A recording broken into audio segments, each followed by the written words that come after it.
ओम शांति। 13 मार्च की 1969 की बाबा के अव्यक्त मुरली। प्रेम और शक्ति के गुणों की समानता। आत्म अभिमानी हो, याद की यात्रा में बैठे हो। याद की यात्रा में भी मुख्य किस गुण में स्थित हो? याद की यात्रा में होते हुए भी मुख्य किस गुण स्वरूप हो? इस समय आपका मुख्य गुण कौन सा है? सभी ने अपना अपना विचार सुनाया। इस समय तो सभी विशेष प्रेम स्वरूप की स्थिति में हैं, लेकिन प्रेम के साथ साथ वर्तमान समय की परिस्थितियों के प्रमाण जितना ही प्रेम स्वरूप उतना ही शक्ति स्वरूप भी होना चाहिए। देवियों के चित्र देखे हैं? देवियों के चित्र में मुख्य क्या विशेषता होती है? अपने चित्रों को कभी ध्यान से देखा नहीं है? जब देवियों के चित्र बनाते हैं, काली के सिवाय बाकी जो भी देवियां हैं उनके नयन हमेशा गीले दिखाते हैं, प्रेम में जैसे डूबे हुए हो। साथ साथ जो उनका चेहरा आदि बनाते हैं तो उनकी सूरत से ही शक्ति के संस्कार देखने में आते हैं, लेकिन नयनों में प्रेम, दया, शीतलता देखने में आती है। मातापन के प्रेम के संस्कार इन नयनों से दिखाई पड़ता है।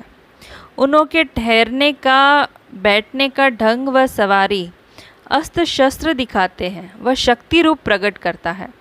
तो ऐसे ही आप शक्तियों में भी दोनों गुण समान होने चाहिए।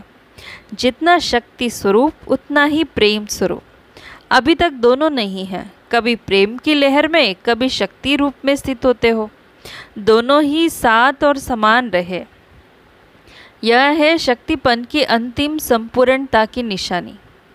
अभी बाप दादा को अपने बच्चों के मस्तक में क्या देखने में आता है? अपने मस्तक में देखा है क्या है? प्रारब्ध देखते हो, वह वर्तमान सौभाग्य का सितारा चमकता हुआ देखते हो, वह कुछ और। हर एक ने अपना अपना विचार सुनाया। तीनों ही संबंधों से तीनों ही बातें देखने में आती है, इसलिए आपको त्रिशूल सौगात भेजी थी। तीनों ही सितारे दिखाई दे रहे हैं, एक तो भविष्य का, दूसरा वर्तमान सौभाग्य का, और तीसरा जो परम धाम में आपकी आत्मा की संपूर्ण अवस्था होनी है, वह आत्मा की संपूर्ण स्थिति का सितारा। तो तीनों ही सितारे दिखाई पड़ते हैं। इन तीनों ही सितारों को देखते रहना। कभी कभी सितारों के बीच में बादल आ जाता है, कभी कभी सितारे जगह भी बदली करते हैं, कभी टूट भी पड़ते हैं। यहाँ भी ऐसा है, जगह भी बदली करते हैं। कभी देखो तो ऊपर, कभी नीचे, तो कभी बीच में, कभी देखो तो उससे भी नीचे। जगह अभी भी बदली नहीं करनी चाहिए। अगर बदली करो तो आगे बढ़ो, नीचे नहीं उतरो। अविनाशी संपूर्ण स्थिति में सदैव चढ़ते रहो, ऐसा सितारा बनना है। टूटने की तो यहाँ बात ही नहीं है। सभी अच्छे पुरुषार्थी बैठे हुए हैं, बाकी जगह बदली की आदत को मिटाना है। कुमारियों की रिज़ल्ट कैसी है? आप अपनी रिज़ल्ट क्या समझती हो? विशेष किस बात में उन्नति समझती हो? हर एक ने अपना सुनाया। याद की यात्रा में कमी है, इसलिए इतनी महसूसता नहीं होती। अमृत वेले याद का अनुभव इतना नहीं होता, इसलिए जैसे साकार में यहाँ बाहर खुली हवा में सैर कराते थे, लक्ष्य भी देते थे, योग का अनुभव भी कराते थे। इसी रीति जो कुमारियों के निमित्त टीचर्स है, वह उनको आधा घंटा एकांत में सैर करावे। जैसे शुरू में तुम लोग अलग अलग जाकर बैठते थे सागर किनारे, कोई कहाँ तो कोई कहाँ जाकर बैठते थे, ऐसी प्रैक्टिस कराओ। छतें तो यहाँ बहुत बड़ी बड़ी हैं। फिर शाम के समय में भी 8 से 8:30 तक यह समय विशेष अच्छा होता है। जैसे अमृत वेले का सतो प्रधान टाइम होता है, वैसे शाम का टाइम भी सतोगुणी। सैर पर भी इसी टाइम निकलते हैं। उस समय संगठन में योग कराओ तो बीच बीच में अव्यक्त रूप से बोलते रहो। कोई का बुद्धियोग यहाँ वहाँ होगा तो फिर अटेंशन खींचेगा। योग की सब्जेक्ट में बहुत कमी है। भाषण करना, प्रदर्शनी समझाना, ये तो आजकल के स्कूलों की कुमारियों को एक सप्ताह की ट्रेनिंग दे तो वो भी बहुत अच्छा समझा लेगी, लेकिन यह तो जीवन में अतीन्द्रिय सुख का अनुभव करना है। उस समय ऐसा समझो कि बाप दादा के निमंत्रण पर जा रहे हैं। जैसे बाप दादा सैर करने आते हैं, वैसे बुद्धि योग बल से तुम सैर कर सकती हो। जब कियात की यात्रा का अनुभव करेंगे तो अव्यक्त स्थिति का प्रभाव आपके नैनों से, चलन से प्रत्यक्ष देखने में आएगा। फिर उनों से माला बनवाएंगे, जैसे शुरू में आप खुद माला बनाती थी।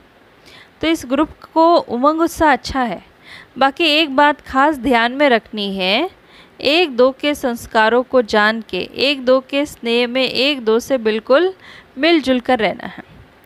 जैसे कोई से विशेष स्नेह होता है तो उससे कितना मिक्स हो जाते हैं, ऐसे ही सभी को एक दो में मिक्स होना चाहिए। जब कुमारियाँ ऐसा शो करके दिखाएंगे तब फिर और भी कुमारियाँ सर्विस करने के निमित्त बनेंगे, और जो भी निमित्त बनता है उनको उसका फल मिल जाता है।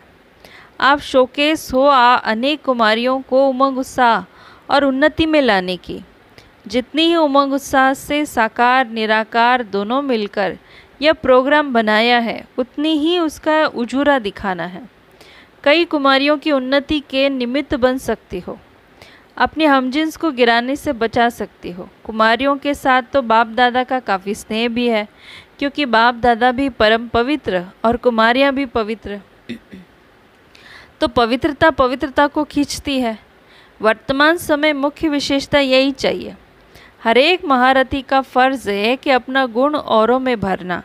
जैसे ज्ञान का दान देना होता है, वैसे ही गुणों का भी दान करना चाहिए। ऐसे ज्ञान रत्नों का दान करते हो, इसलिए महारथी कहलाए जाते हो। वैसे गुणों का दान भी बहुत बड़ा दान है। ज्ञान देना तो सहज है, गुणों का दान देना इसमें ज़रा मेहनत है। गुणों का दान करने में सभी महारथियों में नंबर 1 कौन है? जनक। तो यह गुण उसमें विशेष है, तो एक दो से यह गुण उठाना चाहिए। आबू म्यूज़ियम की तैयारी के बारे में बाप दादा बोले, दूरादेशी और विशाल बुद्धि बन म्यूज़ियम तैयार करना। पहले ही भविष्य को सोचकर समय को सफल करने का गुण धारण करना है, और टाइम पर तैयार भी करना है। जल्दी भी हो और संपूर्ण भी हो तो कमाल है।